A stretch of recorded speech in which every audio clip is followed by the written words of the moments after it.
Hoy les traigo el testimonio de Sara, una de las 3 Stromies.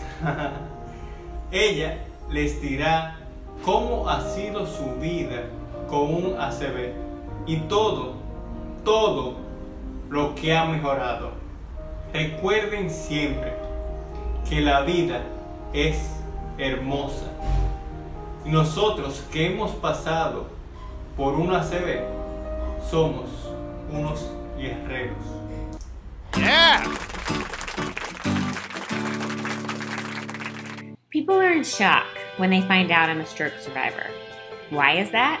Maybe because society has this predefined image of the typical stroke survivor. Senior citizen, chronically ill, dying, unable to live independently. That's not me. That may not be you. My name is Sarah Conaway, and I live in Omaha, Nebraska, USA. February 6th of 2016, my husband was out of town in North Carolina attending his grandfather's funeral. Our daughter, who was 3 at the time, had been up for hours crying of a terrible earache. Around 3 a.m., I took her to the emergency room, and as I sat down to fill out the admissions paperwork, I suddenly lost feeling on the right side of my body. It was a strange sensation because I knew that part of my body existed, but it was completely numb and I couldn't move it. It wasn't until noon the next day that the MRI showed I'd had a stroke. I was in the right place at the right time. My daughter did not have an ear infection and was fine once we arrived at the hospital. If it weren't for her and divine intervention, I would not be here today. The next 3 days are a blur with snippets of memory. I remember they had my name spelled wrong on my wristband. I remember the look of fear in my husband's eyes and the look of desperation on my mother's face. I remember telling the nurse that I had the worst headache I'd ever had and then falling back asleep. My mother urged the doctors to do more testing because I was getting worse instead of getting better. She knew something was seriously wrong. Moms know these things. An MRI revealed that I'd had a second stroke. This time it was hemorrhagic, which accounts for only about 10% of strokes. My brain was bleeding. My husband recants the phone call he received from the doctor while he was at swim lessons with our daughter. He had to make the snap decision to counteract my blood thinners in order to save my life. The lesser of 2 evils while my brain was filling with blood.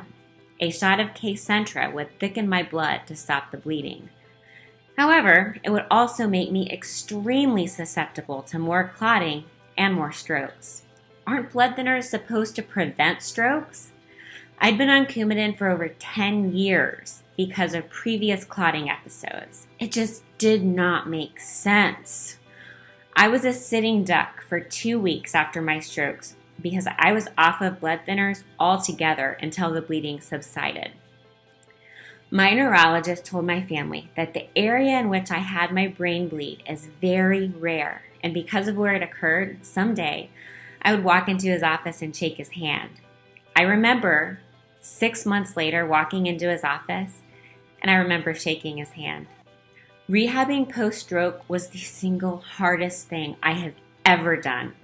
At 34 years old, I was relearning to put one foot in front of the other. Relearning how to function with roughly 50% vision. Learning how to talk without stuttering every single word. Learning how to use my right arm when it is completely limp and useless. I spent 5 weeks inpatient relearning how to perform activities of daily living that we take for granted on a daily basis. Opening my eyes, walking, remembering my daughter's name. My husband still reminds me that I thought our daughter's name was Purple at first. Well, at least purple's her favorite color. 2 years after my strokes, I am still adjusting to my new normal.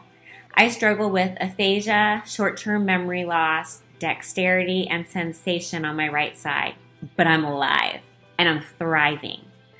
I have no choice in what happened to me, but I do have a choice in how it affects my life. Over the past few months, I've been fortunate enough to connect with stroke survivors from all over the world, most of whom are young. This morning I chatted with a 19-year-old from Ireland who is also 2 years post-stroke. She and I had our strokes exactly 4 days apart. Our lives were changing at the same time halfway across the world. Social media gets a lot of bad press in today's society, but it has been an incredible resource for this stroke survivor.